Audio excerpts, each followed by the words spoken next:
Hey everyone, Cynics here, and today on this very special episode of Art Thoughts, I'm going to be diving deep into the world of color and exposing some of the biggest conspiracies in the art world. All I ask is that you never forget who brought you this information.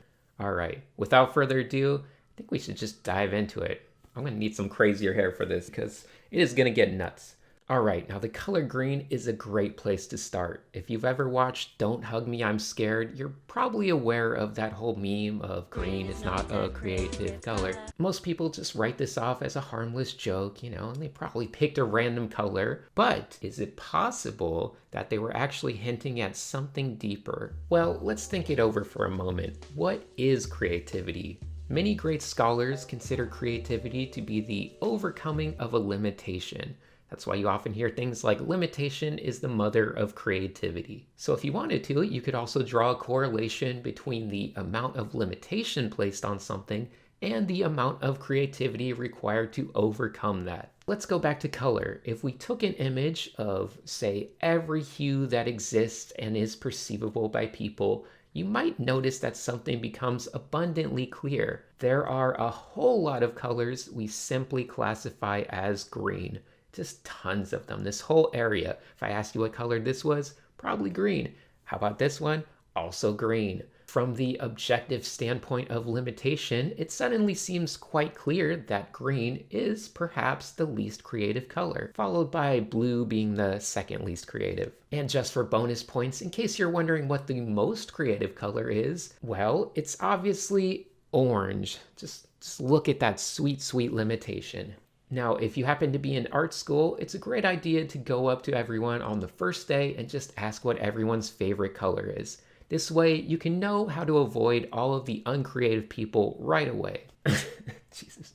Okay, enough about creativity though. Let's actually talk about why we define colors the way we do. I mean, why is green a color? I ask myself that every day. Let's first establish that if you grew up in most of the world, you probably follow the basic structure that there are 6 main colors. We got red, orange, yellow, green, blue, and purple. Seems fun and harmless enough, but let's actually take a look at our little spectrum of visible light here. Yes, this one will do. It's a little throwback to a video I made a while ago about the different value ranges inherent in every color. If we look at one side of the spectrum, we of course have those additive primaries, red, green, and blue. And on the other side, we have the subtractive primaries of cyan, magenta, and yellow. There we go, 6 different colors to represent the most scientifically diverse hues. Something seems a little off.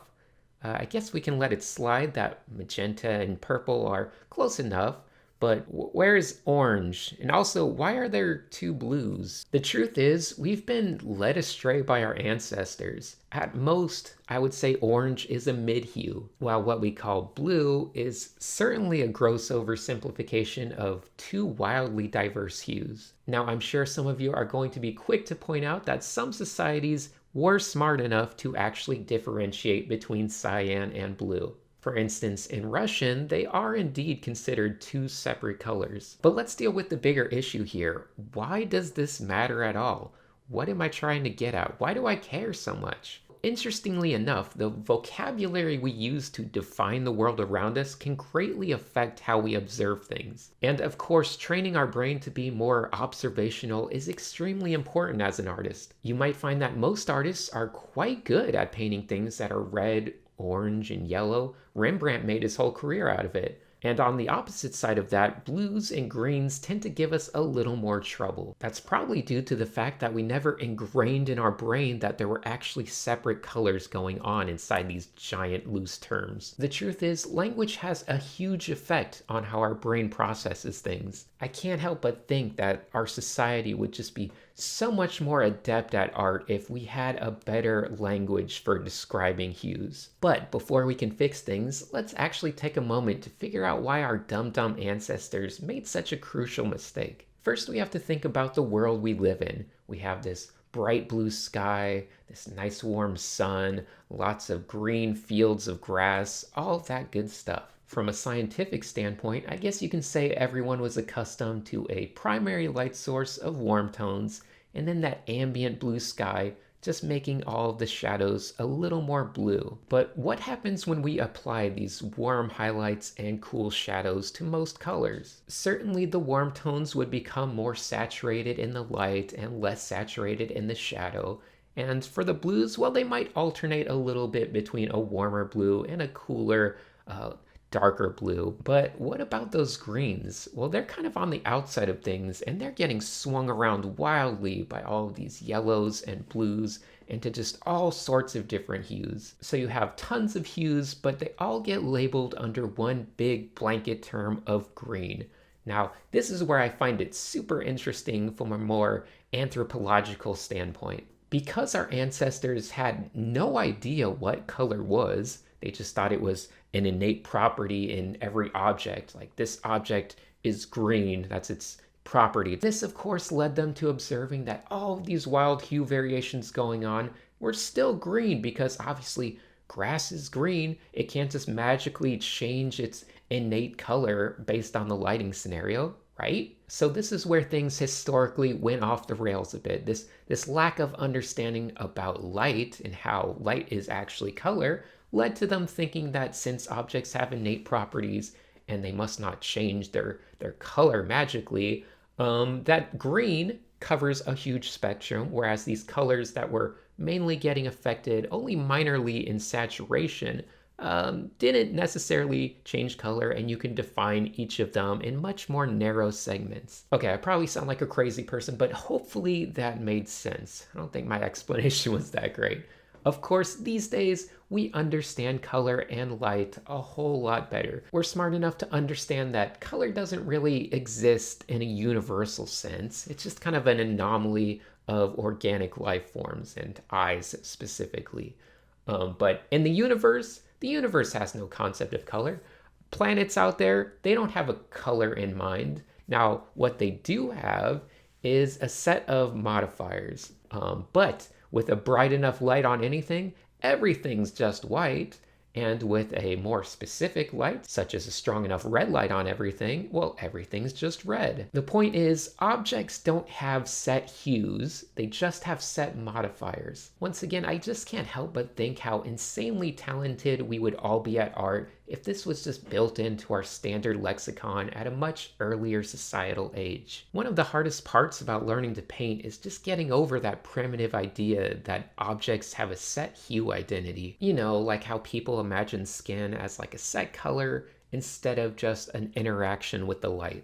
Anyway, learning to paint light in a more accurate way generally requires a bit of reprogramming, but let's move past all of that for now because Art Thoughts is more about, well, weird thoughts. One thing that's been on my mind is it possible to develop a higher sensitivity toward color just by changing the words we use to define colors? Well, it might be too late for our brains, especially my brain, but definitely I'd be curious about future generations. If we teach them to perceive colors with these different words and definitions, might they become much better artists? And maybe we can think about what words we should use. Think at the very least we can catch up with the science and start listing the basic colors as magenta, blue, cyan, green, yellow, and red. I certainly don't want to lose orange though. Once again, more limitation leads to more creativity and also better observational skills. So why don't we just start throwing in all of the mid-hues? We have orange obviously, but I think the next most sorely needed color would probably be something to define between green and yellow,